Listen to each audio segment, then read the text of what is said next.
안녕하세요, 한잔입니다. 오늘은 노아 피칸 머드케이크 버번 BA입니다. 안주는 젤리입니다. 노아 피칸 머드케이크는 아이스크림이나 새콤한 간식과도 잘 어울리고요. 페스츄리 스타우트답게 단품으로 마시거나 간단한 스낵류와 함께해도 괜찮습니다. 저는 입가심을 해줄 수 있는 상큼한 오렌지 맛 젤리와 함께 마시겠습니다. 서빙 온도는 12.5에서 15도입니다. 맥주의 찬 기운이 충분히 가실 수 있도록 냉장고에서 꺼내 1시간은 넉넉히 두었다가 드시면 되고요. 이보다 더 차가운 상태에서 시작해서 천천히 즐겨보는 것도 재밌는 감상으로 이어질 수 있을 거란 생각이 드네요. 잔은 파인트나 스니프터에 드시면 됩니다. 집에 있는 편한 잔에 드시면 되고요. 저는 옴니폴로의 노아 전용 잔에 마시도록 하겠습니다.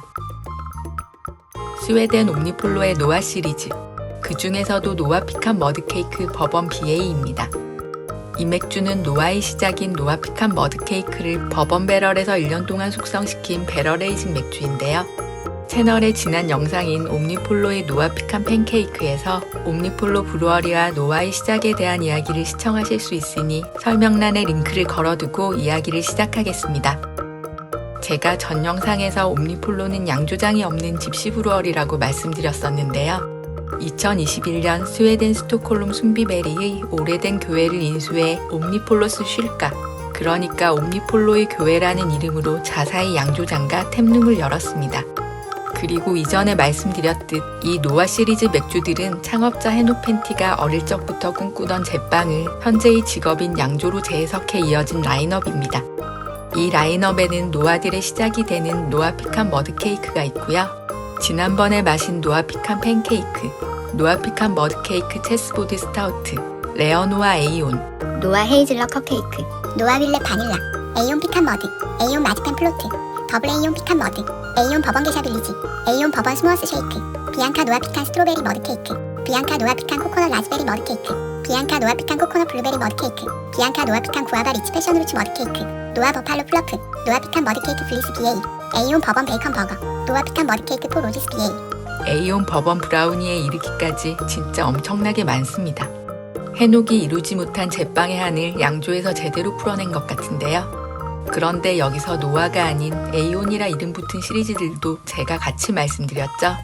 사실 노아와 에이온은 옴니폴로에서는 이름만 다른 같은 시리즈입니다.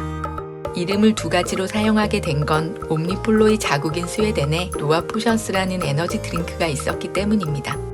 노아 포션스의 회사였던 노아 포션스 AB는 술은 아니었지만 옴니폴로의 노아 시리즈들이 같은 음료 계열로서 소비자들에게 혼동을 줄 수 있을 거라고 생각했던 것 같아요. 이미 상표 등록이 되어 있었던 노아 포션스는 옴니폴로에게 노아의 사용을 금지 요청합니다.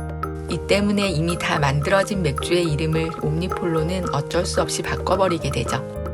노아, NOA, 순서를 바꿔서 AON, 에이온이 된 거고요. 그렇게 노아 시리즈는 에이온 시리즈로 변경되었었고, 또 이후에 출시되는 노아 시리즈의 맥주들은 에이온이라는 이름으로 세상에 나오게 됩니다. 그런데 노아의 이름을 독차지했던 이 노아 포션스가 시장에서 사라지고 말아요. 덕분에 에이온으로 개명했던 노아들은 다시 제 이름을 찾게 되고요. 지금은 노아라는 이름을 편하게 사용하며 노아 시리즈들이 양조되고 있습니다. 노아 에이온 시리즈의 맥주들은 모두 피칸 머드케이크의 스마일 디자인 마크를 이리저리 베리에이션에서 라벨로 사용하고 있는데요. 이 수많은 맥주들의 스마일 마크들이 칼 그랜딘의 손에 의해 멋지게 재구성되어서 해당 맥주마다의 아이덴티티를 보여주는 것을 구경하는 재미도 꽤나 쏠쏠합니다. 그럼 해녹 펜티가 한서리게 풀어낸 노아 피칸 머드케이크의 버번 배럴 에이징이 보틀 디자인처럼 우리에게 미소를 터뜨리게 해줄 수 있을지 한번 확인하러 가보시죠. 뚜껑을 따고 습관처럼 뚜껑 안쪽의 향을 맡아봅니다. 위스키의 피트 향으로 시작해서 매우 부드러운 바닐라의 달콤한 향, 향들이 점차 희미해지면서 버터가 듬뿍 들어간 두툼한 빵 같은 잔향이 남습니다. 마치 두꺼운 위스키처럼 매끄럽게 잔벽을 타고 흘러내리는 모습을 보니 이 맥주가 어떤 질감으로 입안을 채워줄지 대강 짐작이 되네요.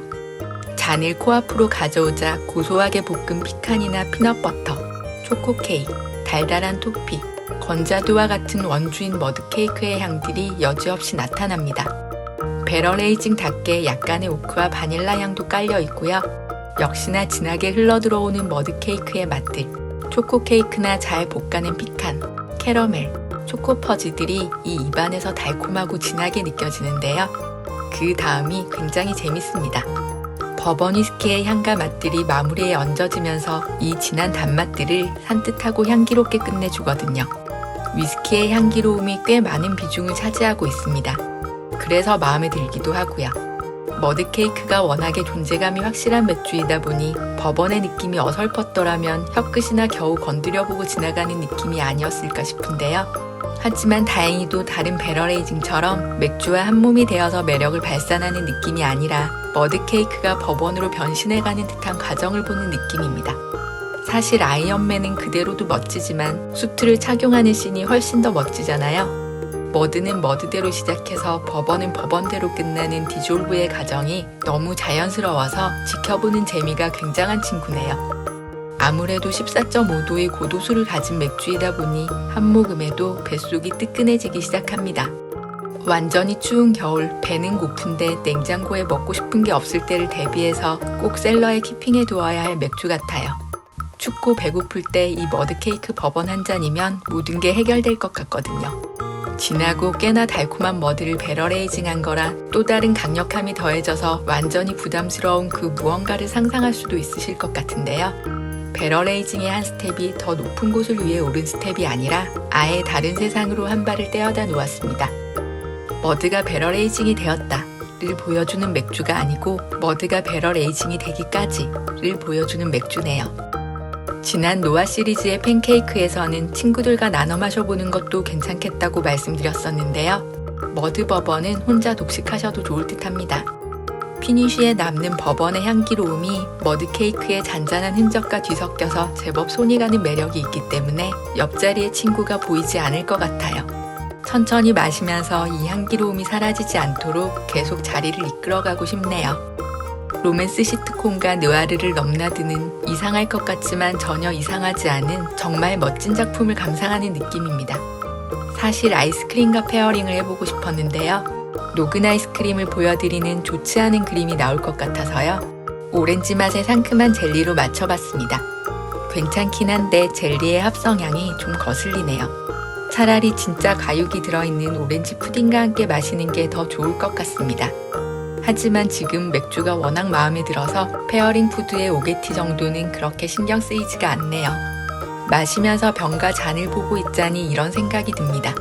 머드케이크는 형태가 없는 스마일 마크, 머드 버번은 확실하게 떨어진 듯한 물방울 스팟의 스마일 마크. 제가 칼 그랜딘의 디자인 의도는 알 수 없겠지만 왜인지 알 것 같아요. 맥주 맛과 잘 연결이 된 납득이 되는 디자인입니다. 어떠셨나요? 옴니폴로의 노아 시리즈들이 워낙 이미지가 확실하다 보니 이름만으로 맛이 어느 정도 예상되기도 하는데요. 이 친구는 제가 예상했던 노아 피칸 머드케이크 버번의 맛과는 완전히 방향이 달랐습니다. 역시 옴니폴로는 호락호락하지 않네요. 하지만 예상보다 훨씬 멋진 감상으로 끝나서 너무 행복한 저녁이었습니다. 그럼 저는 로덴바흐 그랑크리와 함께 다시 돌아오겠습니다. 오늘의 맥주 한 잔은 여기까지입니다.